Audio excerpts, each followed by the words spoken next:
pag na-pull off ko ng Cignal Ultra, magiging good sila for their team fight, I guess.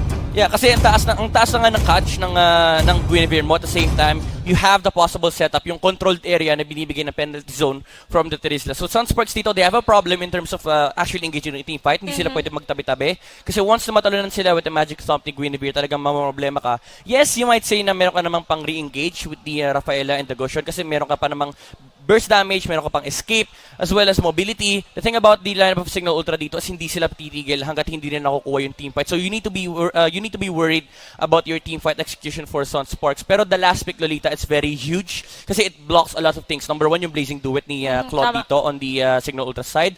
And at the same time, ito yung added layer of protection for the Kimi. So Sunsparks talaga nagre-revolve sila around the draft nila dito kay Kimi. Pero again, everything that's all been said and done, it is gonna be still played. Yung lineup dito natin ng both teams, Cignal Ultra Warriors, Cignal Ultra lang pala, versus Sunsparks. On the blue side, you have Yaku on the Claude, Tets as the Grok, Disanya on the Guinevere, Few as the Selena, and D naman on the Terisla. Ito naman para sa Sunsparks. Onto the red side, Fuzake ang gagamit ng Lolita, Wrench naman on the Rafaela, JP ang gagamit ng Bushon, Cho for Felicia, and LBJ with the Kimi. And this is something new, yung marksman natin tinutulungan yung Selena para mas mabilis yung kanyang jungle take para hindi ma-invade ng Sunspark yung kanyang jungle. Pero ito, one thing to note is yung Gushen, meron siyang free jungle buff dito. So again, we've talked about how the Gushen playstyle usually runs. Kapag nakuha mo yung jungle buff, you have this early start na pwedeng kang humanap ng aggressive play. Kasi kapag dating ng level 4 ni Gushen, meron pa siyang jungle buff, can definitely play around the rotations of Sunspark. So Cignal Ultra, alam nila na may parating silang problema. It's gonna be on their mind for the next few minutes. JP, putik pang mamamatay dito. Actually, hindi mamamatay. And that was the first blood taken here by the Selena. Few, he realizes na iikot yung Gushen once na makuha niya yung jungle buff dun sa kanyang jungle, kukuha kasi ng crab yan.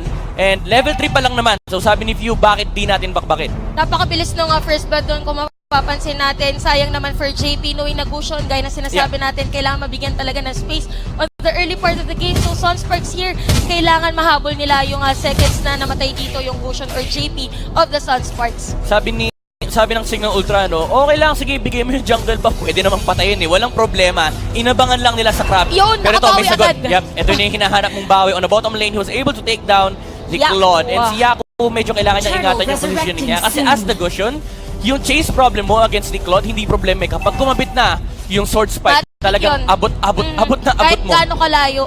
Kahit sobrang taas ng dreams, abot ka ng isang Gushen kapag kumabit na yung sword spike. Tama. So, middle lane naman ako po, tinamaan pa. Penalty zone pa. Together with the Cignal Ultra again, would get a kill for this match. So, 2-1 na ating score. 2 minutes and 19 seconds into our game time. First third of the game, sinisimula na ng Cignal Ultra for Sunsparks. Medyo delikado for them. Knowing na yung taga-retribution nila or their assassin mage is kakabuhay pa lang or JP of the Sunsparks. So, Turtle, nakuha na dito. That's zoning out. Fuzake, naku po, tinamaan pa nga. Another kill pa nga for the Cignal Ultra.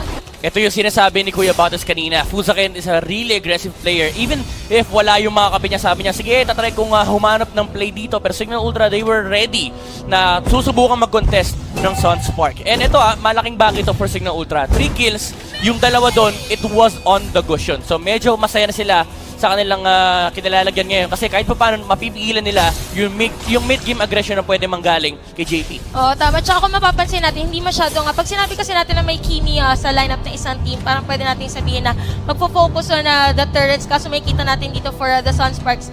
Hindi pa siya masyado nagpe-pay off. So, KLVJ dito just farming together with the Rafaela. And for Cignal Ultra naman, kailangan bantayan din nila to. Kasi pwede magkaroon sila ng team fights kasi hindi nila napapansin na nakakapag-push na ng turrets ang Kimi ng Sunsparks. Yeah, medyo mahirap din kasi for the Kimi to actually, have the continuous push against Cignal Ultra.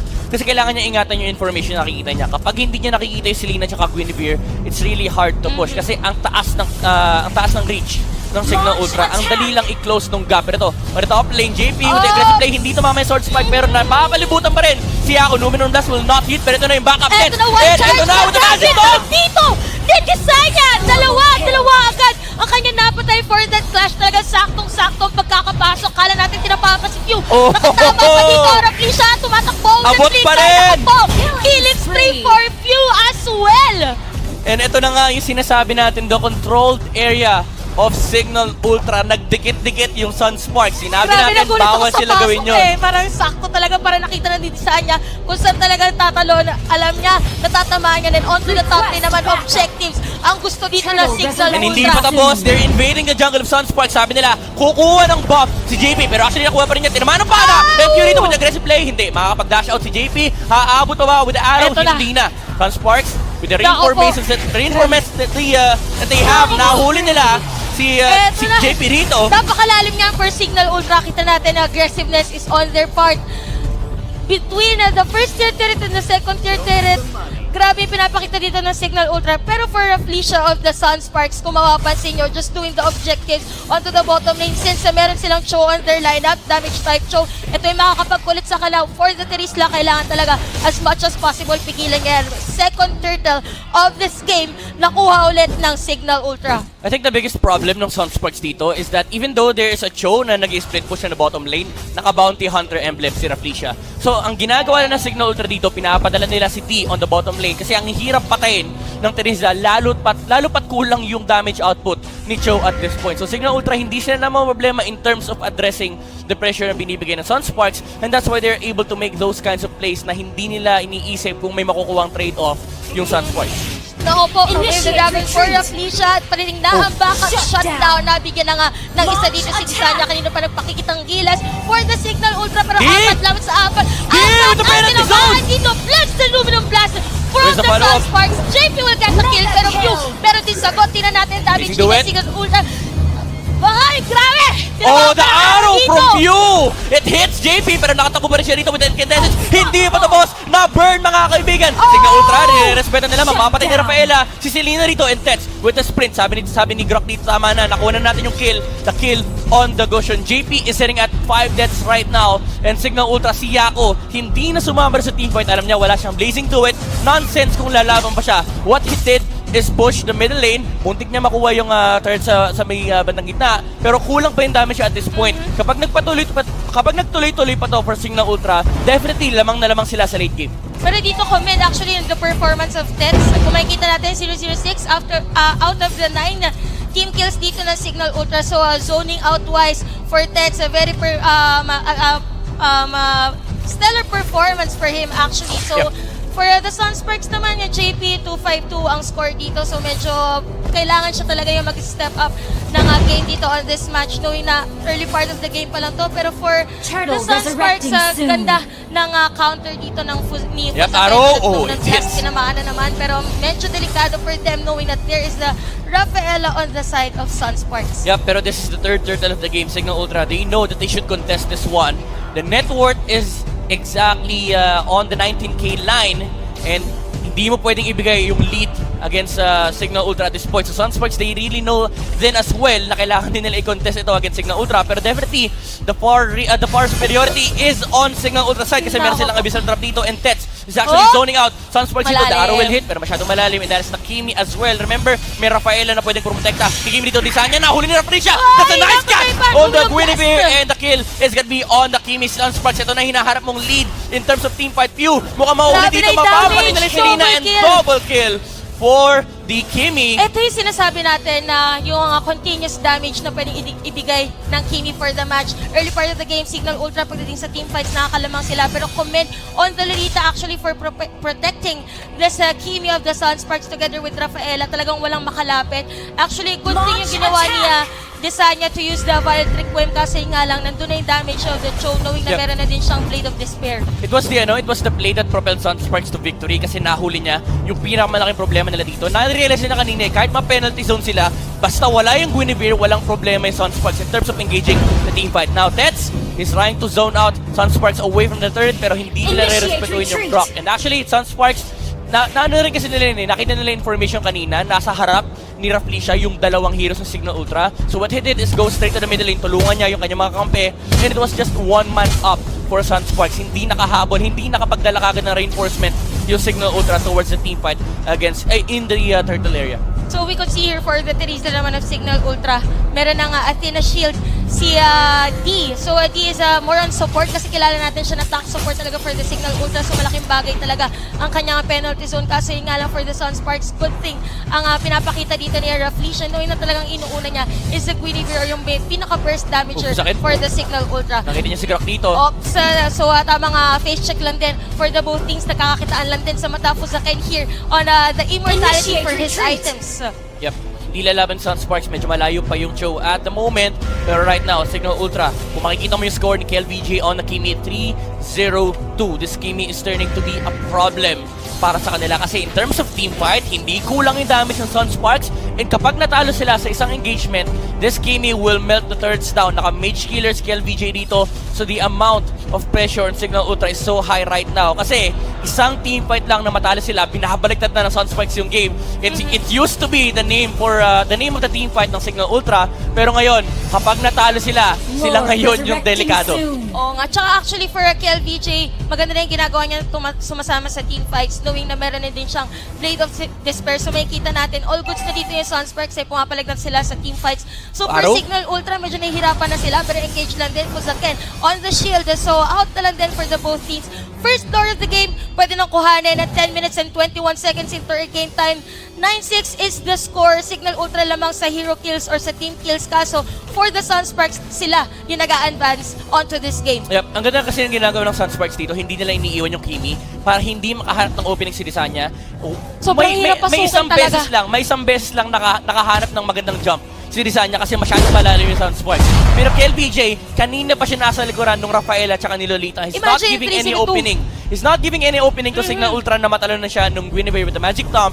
And si Lisanya rito, kanina, na-trigger happy na siya sa kanyang Magic Tomb.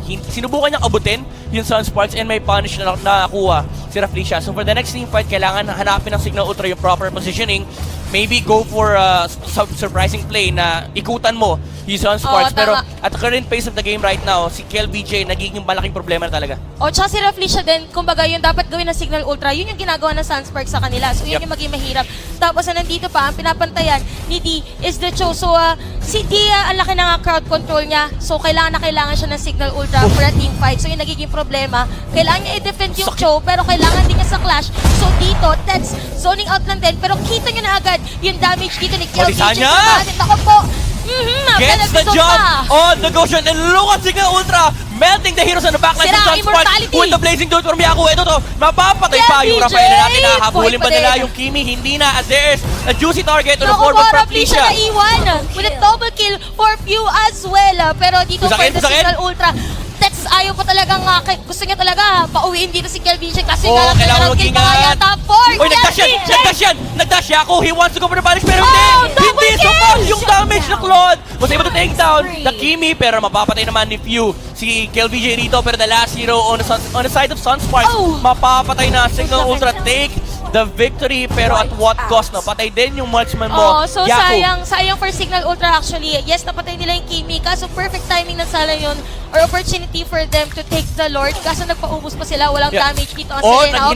Hinabol ni JP. Si Few was able to take down the Selena and I think naging error lang ng Cignal Ultra doon is hindi nila pinag-usapan na si Tets sinusubukan niyang i-bait out yung dash from the Kimi and si Yaku medyo late lang with the BMI pero it's still very favorable for them kasi kahit paano napigilan nila yung Lord take ng Sunsparks. So dito for the Sunsparks, kita na nila yung damage ng isang Kimi. For Cignal Ultra naman, it would be very difficult for Tets to zone that one out. So for Lisanya, kailangan talaga ang magic trump niya is tumama on the Kimi. Yep, round 2 for the Lord. Nahilo na siguro yung Lord kanina. Hindi niya alam kung kanino ba talaga siya susunod. Sunday na Sunday ngayon. Ito LBJ. Look at the damage. Sunsparks, are they gonna be able to take this one? Umananako pa? Hindi. With the retribution from JP, pero look at the penalty zone from D. Running out of life yung napatay ng aniya ko dito. Pero sa middle lane, nakipagpulitan lang din Raflesia. Pero the Lord goes to the side of Sunsparks. Yep, LBJ rito. Next item is the Ice Queen Wand. So kung problema kanina, habulid yung Kimi ngayon, may pang zone out na siya. This lows na manggagaling niya sa item na yan, problema na rin actually ni Tets. Si Grok dito hindi niya na pwedeng i-bait out. Kahit kanina nakita natin, zone out niya pero napatay pa siya. We could see here, Holy Crystal as well. And for Desanya naman, that is also the genius one. While for Dion, the Terizla, that is the wing of Apocalypse. So pwede nang mag-frontliner dito si Dion, that Terizla. Pero Lord is on the top lane ng Cignal Ultra. Gusto na agad pigilan ang pwedeng bit-bit na panganib dito ng Sunsparks. Again, 14 minutes into our game time, parang hindi na puputol or hindi na papagod ang mga players natin on a clash. Abyssal Arrow pero malayo ang players dito ng Cignal Ultra. So out na lang din. Design up! Nakatalon pa. Hahabulin pa rin siya. Nagpusakin dito, nag-aharap ng opening yung Sunsparks dito. Tisanya, medyo delikado dito. Pero Tets, with the save, maliligtas niya yung kanyang mage dito.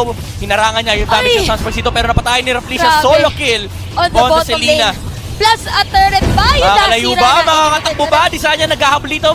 Bayan kayo. Naku po! Turn around! Sinipa mga kaibigan! Bumalik ka sa base mo. And Sunsparks dito, they suddenly find themselves in a very comfortable position. 2-man down on the side of Cignal Ultra.